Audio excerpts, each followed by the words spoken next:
Okay, in this video, we're going to discuss working with Illustrator files. So right now, I'm going to place an Illustrator file. This one says Rosa EPS. Open that. And I'm just going to click and drag and just place it here on the page. Okay, so now, here's the deal. As you can see, I have this image here.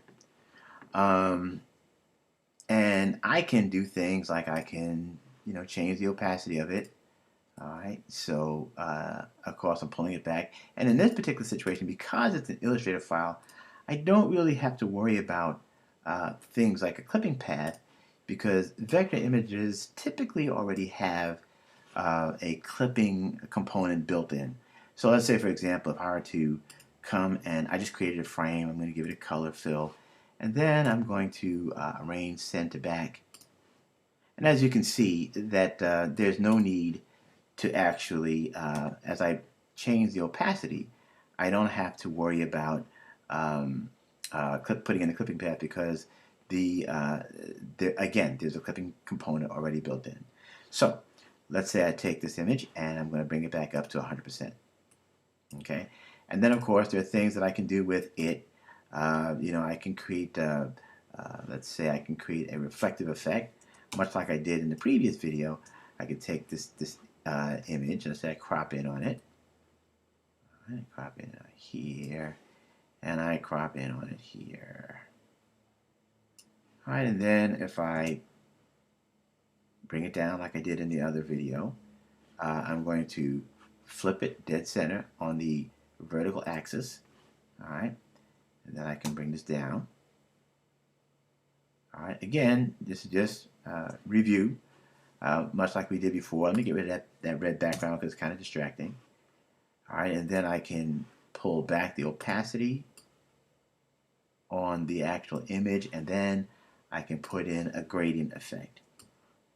So as you can see, you can do the same thing with Illustrator files that you did with the regular rasterized images. The difference is, again, you don't have to worry about the clipping component because it's already built into the file. Something else we can do with Illustrator that you can't necessarily do with Photoshop. So let's say, for example, here is our Illustrator logo right here. And we know that we can change the transparency. We can make it, the opacity of it. We can make it, lighter, darker. But there's something else we can do with Illustrator files. So let's open this up in a native application, just like you did with Photoshop.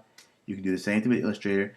You put your finger on the Option Command key for the Mac, and of course the Alt Control key on the PC. Double click on the image and it will open it up in its native application, and of course in this case it will be Illustrator. Now what I'm going to do is I'm going to do a Command A, so I select all of the Illustrator artwork. I'll do a Command C to copy it.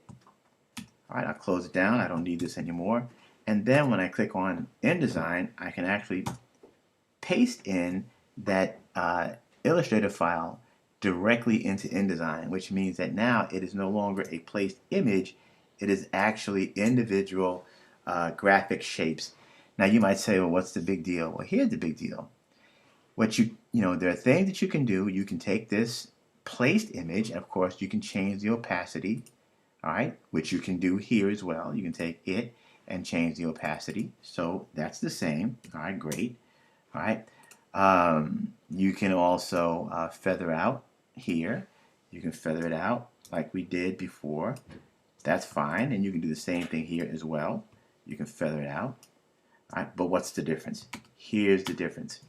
What we can do here in a situation where you you actually paste it in the Illustrator file is you can select the individual shapes and you can actually change the colors. For example, I've selected that rose right there, that part of the graphic, and let's say I want to make it maybe a brighter red.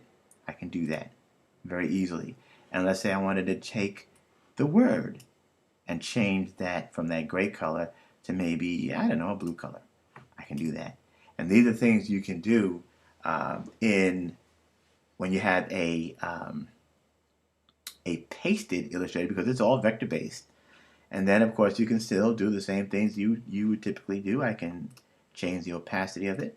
I can bring it down to whatever, 50%. And then I can even feather it out, like we can do with other images, whether they're rasterized or Illustrator. And there you have it. So you have a situation where you can now not only just place Illustrator files, you can copy and paste them in and modify them any way you like. Okay, now in this video, what we're going to do is we are going to actually create frames with the pen tool. So typically what we've been doing in the past is we just click and drag and we create rectangle frames. We can click and drag and we can create ellipses. That's all well and good, but we can also create very special types of shapes with the pen tool that you cannot do with the rectangle tool or the ellipse tool. So let's do that right now. So I'm going to go into the toolbox. I'm going to go for the pen tool.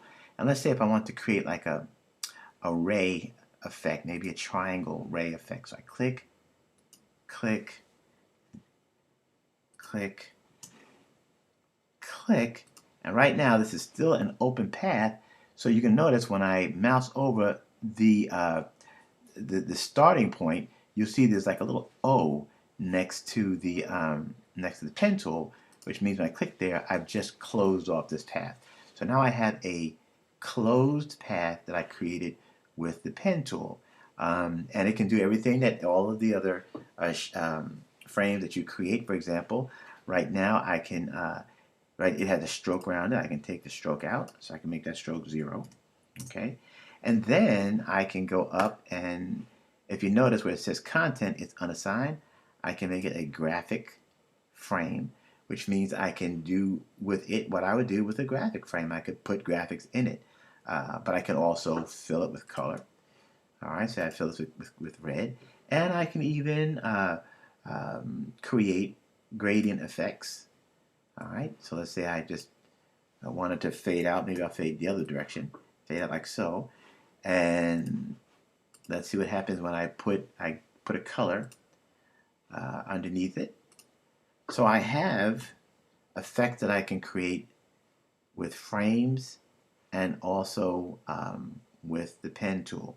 And not only just that, but I can even create shapes with the pen tool that have more than just straight lines. For example, if I'm here, and let me change that fill to none.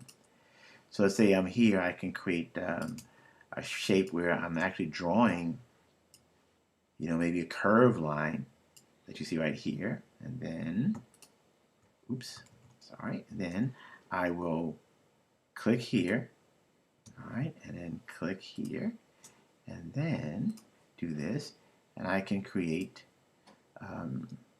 a frame that has a curved edge. Okay, so these are things that you can do with the pen tool, working with shapes, and you can create your own shapes. I can make this right now; it's unassigned. As far as the content, I can change that to graphic. All right, and I can bring in a graphic, and I will do that right now. I'll bring in, say, let's see, I'll bring in the flower artwork that we had before, which is now grayscale. All right, I can put that in there like so, or I can bring in text. So just putting the cursor there, and I can fill it with. In this case, I'll just for time's sake, I'll just fill it with placeholder text. So you can see you can create your shape with your pen tool, and you can put whatever you want to put in it. So that's how we can create shapes with the pen tool. Okay, last but not least, we're going to talk about how we can actually modify the shapes of our frames using the direct selection tool. So if you remember, and if you know, as you click on a shape, if you grab it by either the side or the corner, all right, you can actually change the shape of the rectangle. But basically, all you can do is make it a smaller or larger or longer or higher rectangle, all right, if you do it that way. But if you use the direct selection tool, now you have some more options. Right now, using the direct selection tool, I'm going to select, I swipe over this anchor point right here. So it is the only anchor point that is selected. So I'm going to click and drag, and as you can see now, by using the direct selection tool, I just grabbed that point and I was able to change uh, from a rectangle to like a polygon shape. And not only just that, but I can also, using the pen tool, I can say click on that path, all right, and then I can use the direct selection tool to select that path that I just selected, and I can actually start to modify it again. Okay, so that's how you can pretty much change shapes using the direct selection tool. Um, and one more thing I will show you is if I go back to the pen tool and then I click on the convert direction tool, which is that little angle looking thing underneath the three different pens, I can click here, say I click and drag, and now I've just created a smooth join like you would see in Illustrator, where now you have your solid corner joins, and then this join that we just, this anchor point we just put in there now has a smooth join. So I'm able to manipulate that with a combination of the direct selection tool and the pen tool.